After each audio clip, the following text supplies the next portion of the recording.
Hi, I'm Gus, And I'm Luke, and we are VOILÀ. and we're hanging out with Rob from Front Row Live.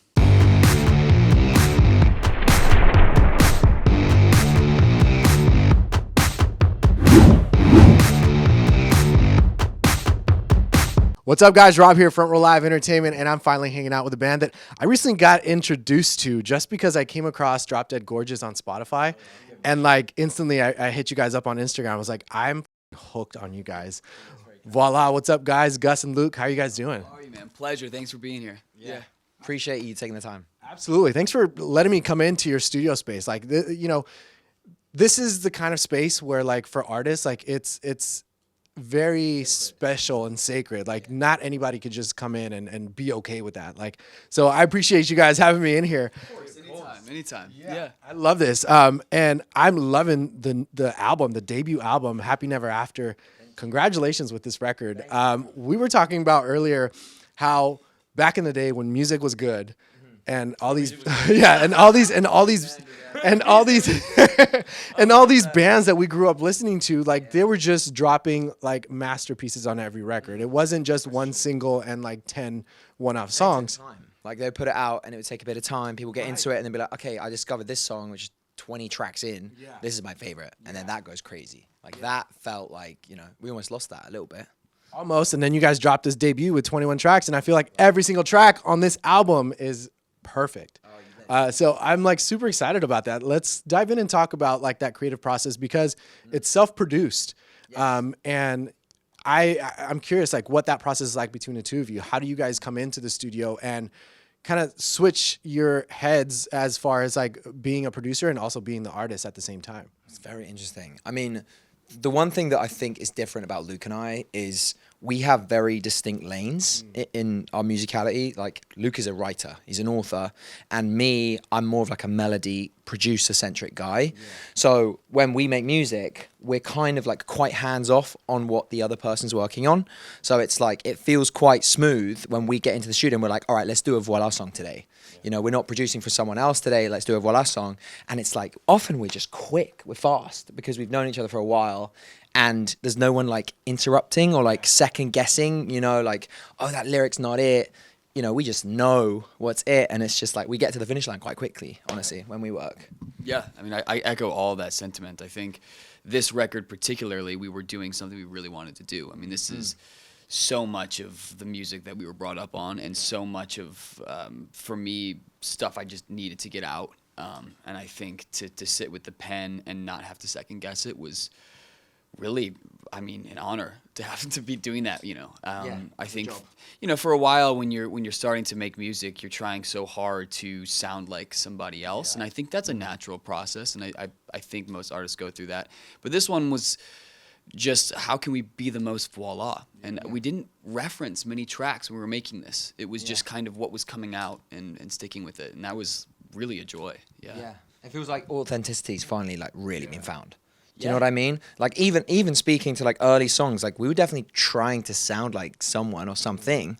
There was definitely targets being like, hey, like, do it like this. Right. But with this, it was an amalgamation of like everything we wanted deep down that wasn't, copycatting anything. Yeah. Like, it's really what we lean towards as musicians. Right. What was that process for you guys? Because it was a few years before you guys figured out what your sound and what Voila sounds like. So what is it about this sound that you guys felt like this is what the band and the project and the music that you guys sing about is all about? Honestly, I think it hit, and we were in our homes, and we didn't have anybody else on our team or outside of our team telling us what they thought we should sound like. It was literally just Gus and I over Zoom writing about... And Luke's cats as well. And my cats, of course. Every time we hop on Zoom, it's like 3 cats and Luke, like, just jumping across, like, coming to say hi. They pretty much have been sampled on the record at this point. Yeah. Like, they should have producer credit. They should have producer They really do. Actually, they're probably going to sue you for that. Yeah, it's funny because I'm always wearing black, but I'm always covered in cat hair. I'm like, hopefully the camera doesn't pick all that up. But he brings a lint roller everywhere. I'll lint roll myself, and then I see them before I leave, and I go, I gotta say bye. I mean, it's just rude not to say bye. So You need to start doing the lint rolling in the car. That's what you need. yeah, absolutely. Brilliant. But yeah, I mean, since we're just talking about this, I just realized this was the only body of work that we did that we didn't make a Spotify reference playlist for. True. And all of the other stuff we did. I think this was just, does it sound good to you? Yeah. That was enough. Yeah. Yeah. And the cool thing is there's actually one song that didn't make the record for just like timing purposes, and that's coming out December 2nd. So we're excited about that. We'll talk about that one after, but like with these 21 tracks, like for any other artist, 21 tracks is a load. It's a load to kind of release on your audience, but I was very happy with 21 tracks as opposed to 10 or 11 or 12. What was the idea behind doing these 21 tracks for you guys? Because it's also unheard of for bands. It's heard of for mixtapes and rappers and stuff like that, but for bands, they don't usually do that. It's an interesting one. I mean, it's an amalgamation, definitely. Like, we have songs on there that have been out for a bit that like fit sonically and fit storyline-wise. So that was like, that kind of wasn't really a conscious decision. That was like, okay, this makes sense. But for the most recent ones, like, story-wise, thematically, they kind of had to be there. You know, like, there's lots of songs that are brother and sister songs. Like, Luke will write lyrics from like one perspective and say it's a story told about a certain something that happens. Then another song is like the other person in the story telling the same story but from their perspective, and it's a completely different story, which is what I love about like writing with this guy is constantly there's that like really dramatic, thematic through lines in songs, whereas like the fans can dig in. You know, and they get to a song, they're like, wait, is that lyric the same as this? And then they listen back and it's like, holy shit, it's the same. So yeah, I think that's why we had to have 21, because they're all interlinked. And like, to leave one out is like, Luke's going to not sleep at night, you know? I mean, for me, it's twofold. One is growing up, I wanted VOILÄ to be the band that I wish existed when I was young. All the bands that I fell in love with had these incredible albums, but then I'd have to wait 18 months for them to put out another 13 songs. And that killed me because so much of my identity came from the music I was listening to and these bands that I loved. And I don't want people who become fans of VOILÄ to have to wait for more music because we're writing all the time. And second off, Happy Never After for me was a concept album. And I always wanted to do a concept album. And, you know, actually, we were talking about it earlier, but Alisena, you know, with The Emptiness, the fact that they were referencing Edgar Allan Poe to talk about Annabelle Lee and The Telltale Heart, and that to me hit so hard. And I'm like, why don't we reference authors, people outside of music, for these concept albums? So this one was all fairy tales gone wrong. And every song on the album is loosely related to some sort of a fairy tale that I've applied to a true story. Yeah, and that's a good point, because I always loved that about Alisena, like especially you know when Dennis would just sing these freaking songs and his roars and like everything, you know. But the fact that they were actually talking about poetry or books or narratives like that, like it gives you a new perspective. It paints a different picture as opposed to like just talking about personal experiences, which is really cool. But having this kind of a background with like the kind of music that you both love and grew up listening to, how did you go about as far as like, and I guess it's in the same sense of my first question, like how did you guys go about as far as like the writing process and not making it sound like a topic that's been talked about many times before? Yeah, I mean, I'm super glad you asked that. For me, I really believe that music is so not just an audio sensation. I think that most of us, when we close our eyes and listen to music, we picture a story. We feel it. Sometimes we get goosebumps. I mean, it's almost all of the senses, aside from taste. I mean, maybe, but I think That could be something new. I think that's what I really try to do with the VOILÄ stuff. Is I usually start with poetry, and then Gus will have melody, and we try to interlock these things together. And we try to reference a bunch of different things because I really want people to go on a whole journey and experience different emotions and picture the play in their head. And I think a lot of really good bands have done that. I mean, obviously we see Green Day with American Idiot, and then Fall Out Boy just announced they're doing Fall You Do as a play. And I'm like, why shouldn't we all be aiming for that? That's the end goal, right? I think that's the end goal. We see the whole thing as kind of like a world, you know? Yeah. Like everything is linked like that. I dig that. So once Luke comes in with the storylines, the lyrics, you start to do the melodies, or you already have the melodies. Like, what is that process? What's the next step once we step into the studio together and start kind of recording or putting these lyrics to life? It will literally be like the classic scenario that most songs come from is like me ping over a voice note of like either something over a guitar line or a track that I've built, and it will be like, okay, Luke sends back a couple like thematic ideas and like, okay, does this fit? Does this fit? And like my lyricism is just like vowels and O's and P's and like just like, does the bounce of it fit? So you're the hummer in the band. Exactly.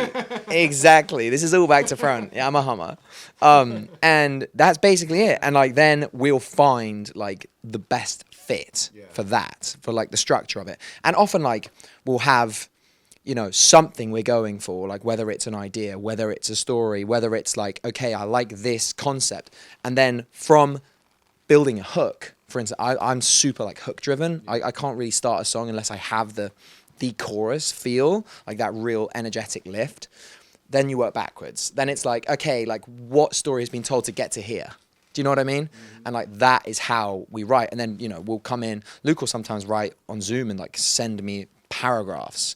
And then I'll cut here. Like we don't have to necessarily be in the same room the whole time.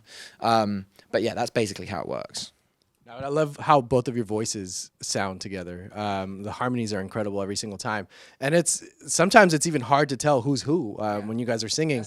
Yeah, I mean, you guys are doing it. You nailed it. But I love that you stepped it up once again, like on this record with Cursive, and you added Kellin Quinn, another incredible vocalist. Like, oh my gosh, like you guys all sounded incredible on this track. So first of all, how did this collaboration happen with Kellin, and what was that process? Did you guys send him the lyrics and he kind of recorded it, or were you guys all together and worked on this song together? Yeah, so I mean, this was my career goal. So I've been joking around that now that Kellen's on the track, I mean, I can just, I'm done. Yeah, I'm walking. Member, actually. It's a new band member. He's actually outside. Yeah. That guy was. I'm walking. But what happened was I was in New York doing press for a film that I did, and it was like on a talk show, and the guest that was coming on after me was Sleeping with Sirens. Wow, that's. And I didn't know when I got there, so I get there and I'm walking past the dressing rooms and I saw Sleeping with Sirens, and I turned to my PR girl and I said, "Is that like the band Sleeping with Sirens is here?" And they're like, "Yeah." They're like, "But you can't go say hi to him now. Like, you got to do the interview first, like, and then maybe after." And I was like, "Screw you!" Like, I'm knocking on the door, and then you know, Kellin and the whole band was there, and they were so incredibly nice. And Kellin has a daughter, you know, who's the age of the target audience for the movie, so we're talking about that. And then afterwards, we kind of just were DMing back and forth about meeting, and just like over the course of a couple years about things he put on his stories, bands that we liked. And I made a promise to myself that when we got to 1 million monthly listeners, that I would send him this track that we had wrote with him in mind. And I sent it all nervous, and I shouldn't have been nervous at all. He was like, "Oh, hell yeah, man, let's do it." Because he's the nicest guy ever. Yeah. So, and it was all done so fast. Like he's amazing. He's so professional. He recorded it in like what? Probably like a day. Yeah. 2 days. And then we also had this like radio thing. We had to like intro the track on it's called Brooke Reese's show on Apple. And she was like, "Hey, like, can we get an intro of the track?" We literally texted Kellin. I'm not even kidding. 1 minute later, we had the audio. Wow. It was insane. He's literally seen the text, bang, done. Damn. Like so efficient. Like, so it was an absolute pleasure having him on that. My girlfriend has a video of when I met them, and it's so funny because it's her going, "Okay, everyone get together," and I'm looking at her like almost like, "Mom, like don't that's with Sirens, like be cool," and I'm like sitting there like next to him, you know. But yeah, that was a moment I remember forever, and the fact that he was so kind to you know be my musical hero and come in and do this with us was it was surreal. And actually, my mom was in town when he sent over the stem, so she got to experience that with us. She was in the studio when we got to listen to it for the first time. He recorded it's really it in Nashville. magical. He recorded it in Nashville and then sent it over. Yeah, so that was just so sick. I hope that when a tour happens, there's an opportunity to watch this live, because although I don't know if Luke will be able to perform. I'll be freaking out, absolutely freaking out. The funny thing is that the story that I tell about Luke is like he's not a big caffeine guy, and we played South by Southwest back in like 2019, and we were tired. We'd had a long plane ride, and we had to get up and do this. And I'm like, "Luke, just have a bit of Red Bull. Like you'll be fine. Everyone else does it. Like everyone has coffee." He's like, "Okay, screw it, I will." And he had this like intricate guitar part up on stage, and like right before the song, he's looking at me like, his hands are going, like the guy's like jumping, and I don't know how you got through it, but like I've never seen a guy so like skitzed out in my life. Like he was freaking out. I don't drink coffee. I don't drink any caffeine. I just get so jittery. But the stage was sponsored by Red Bull. I remember, and so they just had them. And I think we were talking to someone, and you know how you kind of just drink when you're talking to someone just because it's a thing. And all of a sudden, I'm 2 Red Bulls in, and I'm. Oh, you really went for it. Yeah, and I remember, they're cueing me to start the solo, and I'm looking at them like, You can't. I can't do this. Yeah, that was. I don't even remember that show. Yeah, it's a good story though. All right, so no Red Bull or caffeine on tour. That's gonna be on the. That's gonna be. I need Yeah, it. yeah. On the rider, no caffeine. No, I need it. Otherwise, I'm out. Yeah. One gets too jittery, the other one falls asleep. Great chemistry, right? So with these 21 tracks on this album, where did you guys feel more challenged? Whether it was on the writing process, the recording process, or even like trying to figure out how these songs were going to fit on this body of work? Probably finishing it. Like finishing it was the toughest by a mile, because like when you put this much work into something, you can't, skip steps on the final part, like the mixing, mastering. Like, as we had demos we loved, and like people on the team were attached to, and we'd send them off to mix engineers, and we would get like samples back, because we wanted to pick a mix engineer that would make sense for like the songs, and like every mix engineer does their thing. And so some of the songs would like get back and sound vastly different. And so like collecting everyone's views on that to actually finish 21 songs or whatever it was like 12, 13, 14 brand new ones. Took ages. It took months. I thought we could get it done in like 3 weeks. It was like 3 months. Like I was just way off. And so that was an amazing process to sit through, but also like, hundreds of hours, if not thousands, just getting through it. Yeah. I think the most challenging thing was there was a couple songs on there that are almost 3-4 years old that we wanted to include on this record, and listening to demos and trying to up them to the production level and the sonics that the rest of the songs were, but also not destroy what was good about the original idea was challenging. Happy Never After, the actual song, we played that when we opened up for Kesha. That's how old that song is. It's an old song. Generation, And making sure it still was right and had the taste that we had when we first wrote it, but also to fit alongside songs we wrote like 6 months ago was a fun challenge, I think. Yeah. Luke, as far as the writing process, just because you kind of mentioned like you like to write in like poetry, the fact that you're also an actor and reading all of these scripts all the time, like, do you think that's kind of like evolved into your songwriting? Like just seeing how other directors or screenwriters kind of write their own stuff for TV, like does that impact you at all? That's such a great question, and absolutely is the answer. I think when it comes to writing in general, especially acting, you have to be very empathetic, right? Because you have to understand the characters that you're playing, you have to understand everyone else's character, and you have to find that within yourself. And I think writers are the same way. They're writing, sometimes 10 to 15 characters within a novel, and they have to find the truth in themselves and all of those characters to make them believable. And that's why I pull most of the concepts from songs from novels or from TV shows, because I think those characters are so fleshed out. And I actually hope that musicians in the future start collaborating with authors and with showrunners and with screenwriters, because I think it's kind of narrow to just work with other songwriters when literature in general is really the driving force of how we communicate emotions. And so yes, acting definitely has been exciting because I'm forced to read a lot of stuff. And another thing is it forces you to be an alien in things that you don't normally read. So I'll audition for things that I wouldn't normally watch. I'll read books that I wouldn't normally read, because when you go to that foreign place in your head, sometimes you pull the greatest ideas because you've just never been there before. Yeah. That's a good point. I've never heard something like that, whether for acting or songwriting. And that's, we don't think about that, like as the fans, as the audience, we don't think about like that extra process, extra step that you guys have to go through. To us, it's just like, oh, they thought of a song, they wrote it, and now they're performing it. But it's kind of cool to kind of get it from that perspective.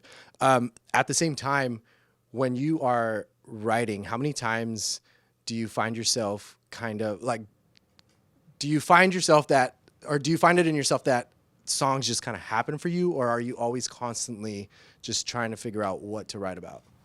I have in my phone, I have just a running list of like one-liners or ideas and stuff. So I always kind of have a bank of things, and it's finding which ones fit together to craft the overarching song. That's the tough part, because sometimes you have maybe 10 or 15 lines that might work together, but they don't fit the melody or the flow. And I think the emotion. Yeah, sometimes like also you want, you want it to tell your story at the same time, right? Like there's a certain level of poetic license that you can use when you're narrating and creating stories, but at the same time, like, is everyone going to resonate with that? Maybe not, right? It's a little bit too dramatic. Yeah. But that's the key of like, where's the happy medium? Where's like, okay, this is fresh, this feels euphoric, but at the same time, like 100,000 people need to be able to scream it, And like that's sometimes an interesting conversation we have. It's like, where do we think the perfect spot where the two crossover is? Yeah, that's an interesting point that I was like thinking about recently, actually. Vocally, what is that crossover for you? When you read those lyrics for the first time, how do you know what kind of vocal ranges you're going to be hitting for that specific record? And on top of it, like, if it's something personal that Luke wrote, how do you step into that world and kind of make it your own? Right. I mean, it's a super interesting one because I feel like the one thing that Luke and I have is, we've been best mates for 8 years now, pretty much. And we've been through some stuff together that it's like, you can't recreate old friends. I always think that. And like when he tells me a story or like we have a story, there's often a lot of like through lines that we've experienced together. So it already feels like it's mine in a way. And like we also like collaborate on, hooks and stuff. Like it's also words like, I'll come up with a word here or there. It's not like it's completely disconnected. Right. But it feels like we craft the stories together in a very like organic sense where also if a word doesn't work, I'm like, that's not going to work. Like we can't do that. So we kind of rethink it. But it is interesting because essentially I am singing stories like majority crafted by him. But I also think that's what makes it special. Yeah. Like that's what makes us a bit different, like, and I love that. Like I would never want just to be, I could never be a solo artist. Like I couldn't do it on my own, to be honest with you. Wow. And like that is why this is so special to me. It's because you can't create this. Do you know what I mean? Like I couldn't go and pick someone and have 8 years of being a best mate and now be in a place where we can communicate with millions of people now. As fans, we're not going to hear that chemistry. It's not going to connect. Right, exactly. Like it feels just organic and authentic now in a place where like we've been struggling for a while. Do you know what I mean? Like we've tried stuff and we've thrown stuff at the wall. It hasn't worked. But now we're in a place where, okay, things are starting to work. It's starting to get really fun. And, people are starting to discover us and fall in love with certain songs.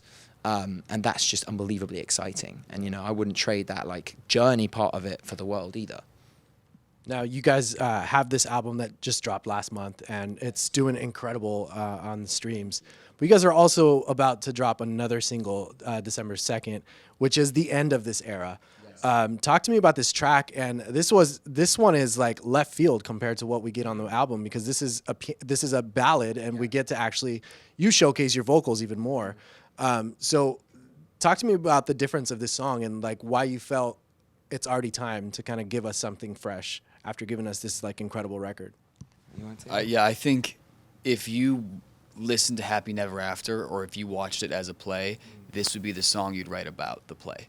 It's kind of the overarching song that sums up those 21 songs. As if you were watching the story that was happening, this is the narrator, basically.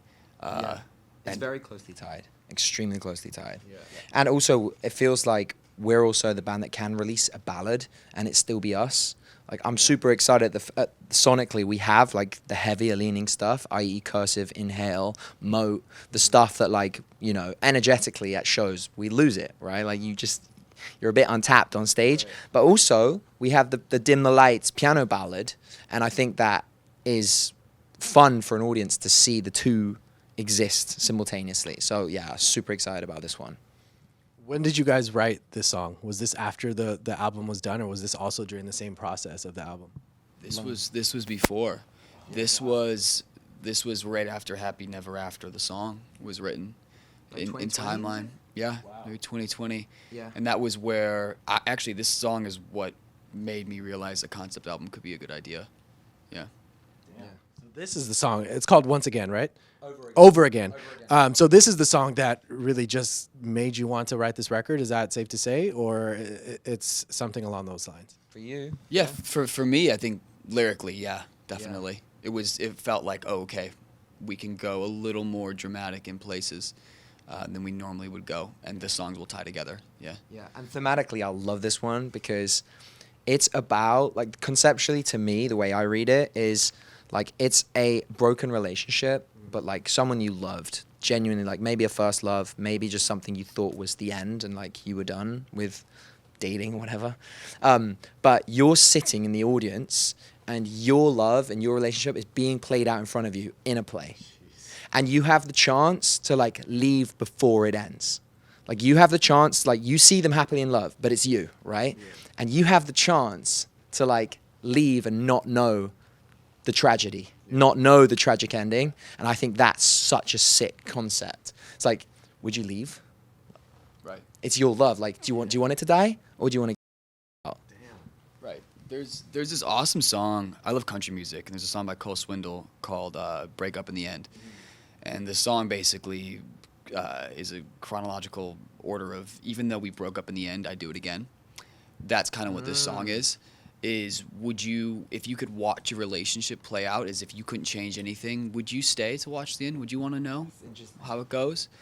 And that, Sure I would.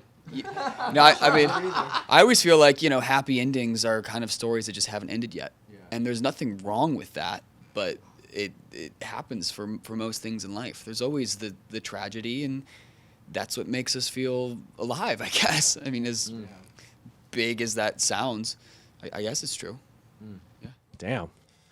That, I mean, I'm speechless after that comment.